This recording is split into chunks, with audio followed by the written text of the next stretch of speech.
لیکن میں نے بتایا کہ میرے ابا جی کسان تھے, کسی بڑی گدی سے تعلق نہیں, میں کسی جماعت میں کبھی نہیں گیا, کوئی سہارا نہیں لیا. مسجد بھی وہ ہے جہاں جب میں آیا تھا تو 3 لوگ نماز کے لیے ہوتے تھے, تو کبھی تیسرا ڈھونڈنا پڑتا تھا.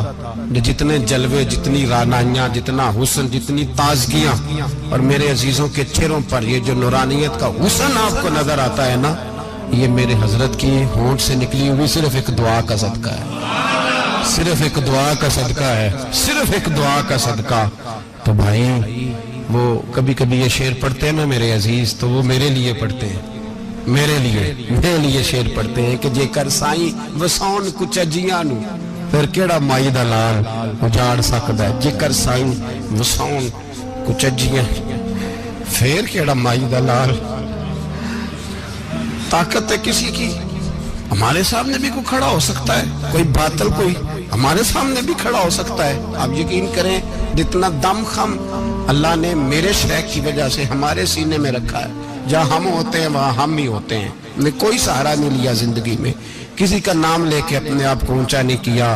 بس یہ تیری نظر کا کمال ہے اور میری زندگی کا سوال ہے.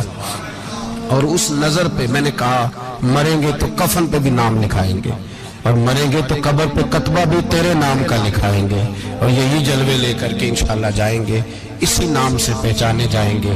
اور انشاءاللہ وہاں بھی غلاموں کا رنگ نرالا ہی ہوگا. باتیں ہو ہی نہیں سکیں, بھی تو ایک پہلو کھلا ہے, ابھی تو دفتر پیچھے پڑے. انشاءاللہ پھر ایک نشست رکھوں گا, ان کی باتیں پھر چھیڑوں گا, اور یہ باتیں ہوتی رہیں گی انشاءاللہ تعالی. مجھے لوگ پوچھتے ہیں ہر تقریر میں کہتے ہو میرے حضرت فرماتے ہیں, تو میں نے کہا کیا کروں, میں تو فرماتا ہی نہیں.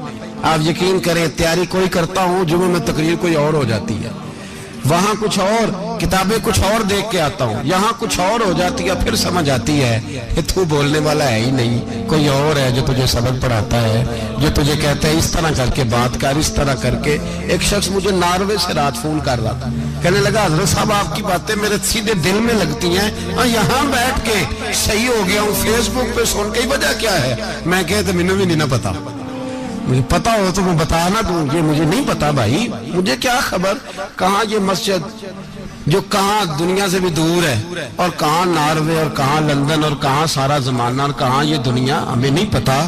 بس اتنی بات ہے کہ مالی دا کم پانی دینا, پھل کچے ہون یا پکے, تو پیر مریداں دے سر تے رہندا ہے, جھوٹے ہون یا سچے, یہ پکی بات ہے, یہ کنفرم بات ہے.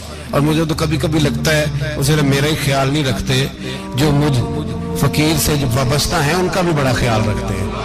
کئی دفعہ مجھے اپنے کئی عقیدت مندوں مریدوں کے پیچھے ان کے جلوے نظر آتے ہیں. مجھے ایسے لگتا ہے جیسے چھا گئی ہے ان پر میرے حضرت کی نورانیت, مجھے رنگ نظر آتا ہے اپنے درویشوں میں ان کے حسن کا. بس دعا کریں تا ابد آستانہ یار رہے, وہ آسرا ہے غریبوں کا. سرکار نے فلاح انسانیت کے لیے جو دوسرا کام کیا نا, وہ لوگوں کو احساس دلایا ہے کہ اگر غلطی ہو جائے تو تم نے بندوں کے سامنے اپنے آپ کو کلیئر نہیں کرنا, تم نے تو رب کے سامنے اپنے آپ کو کلیئر کرنا, اللہ کے سامنے تم نے بچنا ہے کہ میرا گناہ معاف. اور حضور احساس پیدا کرتے تھے. بخاری شریف میں قبیلہ غامدیہ کی اس عورت کا تذکرہ موجود ہے جو خود آئی تھی, کوئی گرفتار کر کے نہیں لایا تھا, از خود آئی. احساس پیدا ہو گیا نا گناہ کا. یہاں بہت ساری غلطیاں کر کے بھی لوگ جب اپنی بات کرتے ہیں تو کہتے ہیں کبھی یاد تو نہیں کسی کے ساتھ زیادتی کی ہو, یاد تو نہیں کبھی کسی کا. بھئی آپ نے اتنے بڑے ولی ہونے کا دعویٰ کر دیا.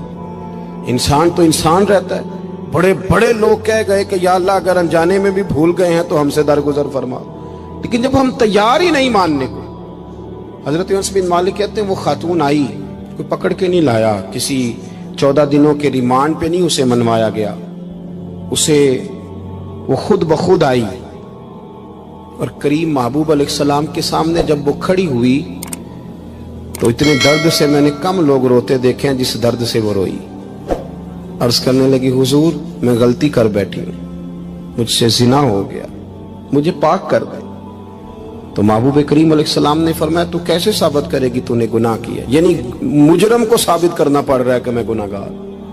یہ وہ کمال ہے کہ انسانوں کو احساس ہونے لگے کہ یہاں ہم غلط ہیں, جب اعتراف جرم ہوتا ہے، جب بیماری کی تشخیص ہوتی ہے تو پھر اس کا علاج بھی ہو جاتا ہے۔ حضرت انس بن مالک کہتے ہیں وہ عرض کرنے لگی حضور میرے پیٹ میں ناجائز بچہ ہے۔ حضور نے فرمایا جا جب بچہ پیدا ہو تو پھر آنا۔ وہ 8 ماہ کے بعد آئی تو اس کی گود میں پھول سا بچہ تھا۔ حضور نے فرمایا واپس جا، جب روٹی کھانے لگ جائے تو پھر آنا۔ وہ 2 سال 2.25 سال دودھ پلاتی رہی، پھر جب آئی تو بچے کے ہاتھ میں روٹی کا ٹکڑا تھا۔ کریم محبوب صلی اللہ تعالی علیہ وسلم سے آ کے جب اس نے بات کی تو وہ درد سے روئی، کہنے لگی یا رسول اللہ 3 سال ہونے کو ہیں، میں نے گناہ کیا ہے، میں ساری رات سو نہیں پاتی۔ حضور تڑپتی، اگر اس حال میں مر گئی تو اپنے رب کو کیا منہ دکھاؤں، مجھے پاک کر دے، میرے حال پہ رحم فرمائے۔ محبوب کریم صلی اللہ علیہ وسلم نے بچہ ایک صحابی کو دیا، فرمایا بچوں کی طرح پالنا، اور کہا اسے لے جاؤ، پتھر مار مار کے اسے سنسار کر دو۔ صحابہ کہتے ہیں اسے پتھر لگ رہے تھے اور حضور بے چینی کے ساتھ ٹہل رہے تھے۔ آ کے خبر دی حضور وہ تو وصال کر گئی، انتقال ہو گیا۔ فرمایا یہاں تک تو بات اس کی تھی۔ حضرت انس بن مالک کہتے اب محبوب کریم نے صحابیات سے فرمایا اسے غسل دو، کفن پہناؤ، جنازہ تیار ہو جائے تو مجھے خبر کرنا۔ حضرت انس بن مالک کہتے ہیں غسل ہوا، کفن ہوا، جنازہ تیار ہوا تو حیران ہم تب ہوئے جب میرے محبوب نے فرمایا صفیں بناؤ، میں خود جنازہ پڑھاؤں گا، میں خود جنازہ پڑھاؤں گا۔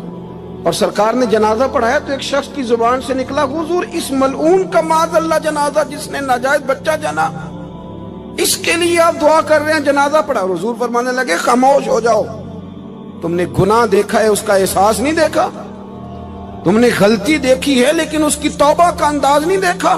اور صاحب کنز العمال نے یہ لفظ نقل کیے ہیں کہ کریم محبوب فرمانے لگے اس نے تو ایسی شاندار توبہ کی ہے کہ اگر میں اپنی ساری امت میں بانٹ دوں تو اللہ سب کی مغفرت فرما دے گا۔ احساس جب پیدا ہو جاتا ہے نا اپنے دل کے اندر کہ یہاں میں غلط ہوں، ان العبد اذا اعترف ثم تاب تاب اللہ علیہ، او کما قال نبی صلی اللہ علیہ وسلم، رواہ مشکات۔ حضور نے فرمایا جب کوئی بندہ کہتا ہے نا اللہ میں بھول گیا تھا، اور پھر وہ توبہ کرتا ہے تو رب اس کی توبہ کو فوراً ہی قبول فرما لیتا ہے۔ پہلی بات یہ کہ عقائد کو مضبوط رکھیں، مضبوط عقائد۔ اور یہ جو آج کل ایک اور ماحول چل رہا ہے کہ تھوڑا ادھر کو تھوڑا ادھر، عقائد وہی درست ہیں جن کی تشریح شیخ عبدالحق محدث دہلوی نے فرمائی، عقائد وہی درست ہیں جن کی بابت حضرت مجدد الفسانی لکھ گئے، اور ان سب کو اگر کھلا کر کے بیان کیا تو امام احمد رضا فاضل بریلوی نے بیان کیا۔ انہی بزرگوں کی باتوں کو کھول کر ہمارے سامنے رکھا۔ مضبوط عقائد کی زندگی گزاریں۔ اور دوسری بات، اگر کبھی کوئی غلطی ہو جائے پھر اس کا احساس پیدا کریں، پھر اس سے توبہ کریں۔ تیسری بات جو فلاح انسانیت کے لیے بڑی ضروری ہے وہ یہ ہے کہ تھوڑا احساس پیدا کریں دوسروں کا۔ میری زندگی میری ذات سے شروع ہوتی ہے، میری ذات سے، میرے سے ہنس کے بولو، میری بات مانو، میرے پیچھے چلو، میرے آرام میں خلل نہ آئے، میری طبیعت کے مطابق۔ بھئی آپ کی طبیعت کے مطابق چلیں تو پھر تو آپ بہت بڑے خود غرض ہوئے کہ آپ نے صرف اپنے لیے سوچا۔ محبوب کریم کا کمال یہ تھا کہ حضور نہ دوسروں کا بڑا احساس فرماتے تھے۔ آپ بخاری مسلم کی وہ حدیث پڑھیں تو حیران ہو جائیں کہ سرکار فرماتے ہیں میں جب نماز کی نیت باندھتا ہوں تو میرا دل کرتا ہے میں لمبی نماز پڑھاؤں، جب میرا کسی کام کرنے کو دل کرے تو پھر میں ساری دنیا کو چلنی پڑے تو میں کر جاتا ہوں، لیکن حضور فرمانے لگے کہ میرا دل کرتا ہے میں لمبی نماز پڑھاؤں، لیکن پھر میرا خیال آتا ہے کہ پیچھے بوڑھے بھی ہیں، بیمار بھی ہیں، بچے بھی ہیں۔ یا رسول اللہ نماز اللہ کی اور خیال بندوں کا؟ فرمایا میں بوڑھوں، بیماروں اور بچوں کا خیال کرتے ہوئے اللہ کی نماز کو مختصر کر دیتا ہوں۔ احساس جب طبیعت ہمارے ہاں نا تیزی کے ساتھ احساس ختم ہوا ہے، تیزی کے ساتھ ہم نے اتنی نفی شروع کی۔ ہمارے تو اہل تصوف میں اللہ ماشاءاللہ اب تربیت کا طریقہ یہ ہے کہ صرف میں ہوں، میرے سوا کوئی بھی نہیں۔ صحابہ کرام علیہم رضوان کی عادت تھی کہ جب کسی سے ملاقات کرتے تو السلام علیکم کے بعد سورہ عصر کی تلاوت کیا کرتے تھے۔ اس کا مقصد ایک دوسرے کو سبق یاد کرانا ہوتا تھا، نئے سرے سے عزم نو کرنا ہوتا تھا۔ اس صورت کے مضامین ایک دوسرے کو یاد کرانا مقصد تھا۔ سورہ بڑی معروف ہے اور قرآن مجید کی جو الفاظ کے لحاظ سے مختصر صورتیں ہیں ان میں سے ایک ہے۔ اللہ تبارک و تعالی نے قسم اٹھا کے کہا والعصر، محبوب مجھے تیرے پاکیزہ زمانے کی قسم ہو، محبوب تیرے خوبصورت وقار والے، خلوص والے، پاکیزہ بھائی چارے والے تیرے زمانے کی مجھے قسم ہو، ان الانسان لفی خسر، بے شک انسان نقصان میں ہے۔ مطلق فرما دی، تاکید لگا کے، ان الانسان لفی خسر، بے شک انسان نقصان میں ہے۔ یا اللہ سارے، فرمایا الا الذین، سوائے ان لوگوں کے، کون؟ جن میں چار خوبیاں پائی جائیں۔ الا الذین آمنوا، ایک تو وہ ایمان لائیں، وعملوا الصالحات، اور پھر نیک اعمال کریں۔ ایمان لائیں، نیک اعمال کریں، اور پھر چپ نہ کر جائیں، وتواصوا بالحق، پھر حق بات کا اعلان کریں۔ ایمان لائیں، عمل صالح کریں، تیسرا کام کیا کرنا ہے؟ چلیں سارے بولیں گے تو اعلان بھی ہوگا نا، ایسے تھوڑی ہوگا کہ ایک دو آدمی اعلان کرے تو دنیا جاگ جائے۔ حق بات کا اعلان کرنا ہے۔ ایمان لانے کے بعد، عمل صالح کرنے کے بعد تیسرا حکم کیا ہے؟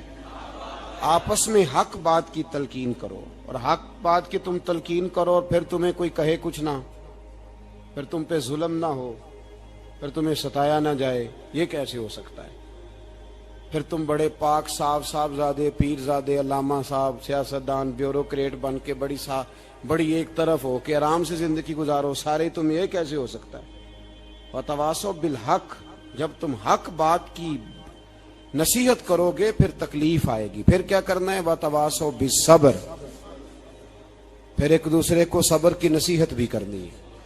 وتواصوا بالحق، ایمان لانے کے بعد، عمل صالح کرنے کے بعد تیسرا کام کیا کرنا ہے؟ ایک دوسرے کو حق بات کی نصیحت کریں، اور پھر رستے میں تکلیف آئے گی، آزمائش آئے گی، پھر کیا کریں؟ وتواصوا بالصبر، پھر صبر کی تلقین بھی کریں۔ یہ قرآن مجید نے چار شرطیں لگائیں، فرمایا جس بندے میں یہ چار خوبیاں پائی جائیں گی اسے اللہ کامیابی عطا فرمائے گا۔ مسلمان کی سوچ کے خلاف ہے یہ بات، یہ قرآن کی فکر کے خلاف ہے کہ اپنی فکر کرو، برما کے لیے، کشمیر کے لیے، فلسطین کے لیے بات نہ کرو، اپنی فکر کرو۔ یہ قرآن کی سوچ کے خلاف ہے، یہ قرآن کے پیغام کے خلاف ہے۔ اس لیے کہ اگر صرف اپنی بات ہوتی تو آمنو اور عاملوا الصالحات پہ بات ختم ہو گئی ہوتی، پھر بات آگے نہ چلتی۔ جب کہا گیا وتواصوا بالحق، حق بات کی تلقین کرنی ہے۔ اگر بات صرف اپنی ذات کی ہوتی تو ٹھیک ہو گیا تھا، نماز پڑھی، روزہ رکھا، حج کیا، ختم ہو گئی۔ لیکن میرے نبی پاک صلی اللہ تعالی علیہ وسلم نے ارشاد فرمایا، ایک بستی میں 2 3 4 نیک لوگ رہتے تھے۔ میرے پیارے کریم رسول فرماتے ہیں 3 4 بڑے پرہیزگار، متقی، صاف ستھرے صوفی صاحب، درویش صاحب، علامہ صاحب، بڑے جو کہتے تھے بالکل جی میں کوئی بات نہیں کرتا، کسی بادشاہ کو نہیں چھیڑتا، میں تو بس لوگوں کو اللہ اللہ بتاتا ہوں، میرا کوئی تعلق نہیں، کوئی مرے کوئی جیے، بڑے نیک صاف ستھرے پرہیزگار۔ باقی ساری بستی گناہ کرتی تھی۔ نبی پاک علیہ السلام فرماتے ہیں رب کریم نے کچھ عرصے تک مہلت دی، پھر مشیت خداوندی، اللہ کا قانون حرکت میں آیا تو کہا جبریل ساری بستی تباہ کر دو، تباہ کر دو۔ اللہ مہلت دیتا ہے، مہلت دیتا ہے۔ ہم لوگ سمجھتے ہیں نہیں ہماری سیاسی چالیں صحیح چل رہی ہیں، اللہ مہلت دیتا ہے۔ رب کریم نے فرمایا جبریل انہیں تباہ کر دو، تو حضرت جبریل امین علیہ السلام نے عرض کی مولا وہاں تو تیرے 3 4 بڑے نیک بندے بھی رہتے ہیں، بڑے پرہیزگار، سچ بولنے والے، دیانتداری والے، حاجی صاحب، نمازی صاحب، صوفی صاحب، پیر صاحب، بڑے خوبصورت، ان کا کیا کریں؟ تو میرے محبوب پاک علیہ السلام فرماتے ہیں رب کریم نے فرمایا سب سے پہلے انہیں تباہ کرنا۔ سب سے پہلے انہیں سب سے پہلے، اور الٹ دو بستی، پہلے ان کا نمبر لگاؤ۔ یا اللہ ان کی کیا غلطی ہے؟ تو غلطی سن لیں، غلطی یہ ہے کہ انہوں نے 2 صفتیں پیدا کی ہیں، اگلی 2 پیدا کیوں نہیں کی؟ اِلَّا الَّذِينَ آمَنُوا وَعَمِلُوا الصَّالِحَاتِ پہ روک کیوں گئے؟ آگے کیوں نہیں بڑھے؟ اللہ کریم نے فرمایا جبریل دیکھو نا، میری نافرمانی ہوتی رہی اور ان کے چہرے پر کبھی شکن تک نہیں آیا، لوگ میرا قانون توڑتے رہے، انہیں کبھی برا ہی نہیں لگا، گناہ دیکھ کر کبھی خیال ہی نہیں آیا بدلنے کا۔ میرے بھائی، امت مسلمہ اپنے لیے تو آئی نہیں دنیا میں، نبی پاک کی اس لیے تھوڑے آئے تھے کہ پیسے کمائیں، دنیا داری کریں، جھوٹ سچ ماریں اور رخصت ہو جائیں، بچے پیدا کریں۔ یہ کام تو ہندو سکھ بدھ مت سارے کر رہے ہیں، تو فقط اس کام کے لیے تھوڑی آیا ہے۔ کنتم خیر امت اخرجت للناس، اللہ فرماتے ہیں میرے محبوب کے غلاموں تم بہترین امت ہو، میں نے تمہیں امتوں کے بھلے کے لیے پیدا فرمایا ہے، تمہیں لوگوں کی امامت کے لیے دنیا میں بھیجا ہے۔ اے نوجوان مسلم، کبھی یہ تدبر بھی کیا تو نے؟ وہ کون سا گردو ہے جس کا ہے تو ایک ٹوٹا ہوا تارا؟ تو نے کبھی سوچا ہے تو کیا ہے؟ پتہ ہے تجھے؟ روزی کماؤ، روٹی کماؤ، اور اب تو بہت سارے لوگ جھوٹ کی دنیا میں زندہ ہیں، جھوٹ بولتے ہیں اپنے آپ کے ساتھ، دائیں بائیں فراڈ کر رہے ہیں اپنی ذات کے ساتھ، خول بنا لیا اس میں بند ہو گئے، باہر ہی نہیں نکل۔ اپنے ملک کی سوچو، اپنی بات کرو۔ علامہ اقبال نے پتہ کیا کہا تھا؟ اقبال نے، یہ سنو، جو لوگ کہتے ہیں پہلے پاکستان، برما کے مسلمان بعد میں، کشمیر کے مسلمان پہلے سنو اقبال کیا کہتے ہیں۔ اقبال کہنے لگے ان تازہ خداؤں میں بڑا سب سے وطن ہے، ان تازہ خداؤں میں بڑا کون ہے؟ وطن کی محبت ایمان کا حصہ، اس میں شک نہیں، لیکن اگر اسلام سے پہلے وطن آ گیا تو اقبال کہتے ہیں ان تازہ خداؤں میں بڑا سب سے وطن ہے، اور جو پیرہن اس کا ہے وہ مذہب کا کفن ہے۔ فرماتے ہیں جو وطن اوڑھ لیتا ہے اس نے اپنے مذہب کو دفن کر دیا۔ سب سے پہلے پاکستان نہیں، سب سے پہلے رسول اللہ کا دین ہے، سب سے پہلے قرآن ہے، سب سے پہلے نبی پاک کا فرمان ہے، سب سے پہلے امت مسلمہ ہے۔ ان تازہ خداؤں میں بڑا سب سے وطن ہے، جو پیرہن اس کا ہے وہ مذہب کا کفن ہے۔ اور اقبال کہنے لگے قوم مذہب سے ہے، مذہب جو نہیں تم بھی نہیں۔ قوم مذہب سے ہے، مذہب جو نہیں، کوئی نہیں سمجھ آ رہی آپ کو میری بات؟ قوم کس سے ہے؟ پاکستانی ہونے سے، پنجابی ہونے سے، سندھی بلوچی پٹھان ہونے سے نہ، قوم مذہب سے ہے، اور مذہب جو نہیں تم بھی نہیں۔ یہ کیسے ہو سکتا ہے کہ مذہب نہ ہو اور بندہ زندہ رہے؟ یہ کیسے ہو سکتا ہے؟ بھائی کافر نے اصل میں جاگ ہی نہیں رہا، میں جاگتا ہی نہیں، میں جیب کی سوچتا ہوں، مسجد کی سوچتا ہوں، خانقاہ کی سوچتا ہوں، مدرسے کی سوچتا ہوں، دکان کی، سارا دن تو اس چکر میں لگا رہتا ہوں لوگوں کو ثابت کرنے میں کہ میں صحیح ہوں باقی غلط ہیں۔ میں تو اپنی ذات کے خول سے اٹھ ہی نہیں رہا، اور مجھے یہ اندازہ ہی نہیں کہ لیبیا سارا کٹ گیا، مصر کے ٹکڑے ٹکڑے ہو گئے، مجھے پتہ ہی نہیں کہ شام، جس کے بارے میں میرے نبی پاک علیہ السلام نے فرمایا مکے اور مدینے کے بعد اللہ نے سب سے زیادہ برکتیں ملک شام میں رکھی ہے، اور حضور نے فرمایا جس نے ہجرت کرنی ہو وہ شام جائے۔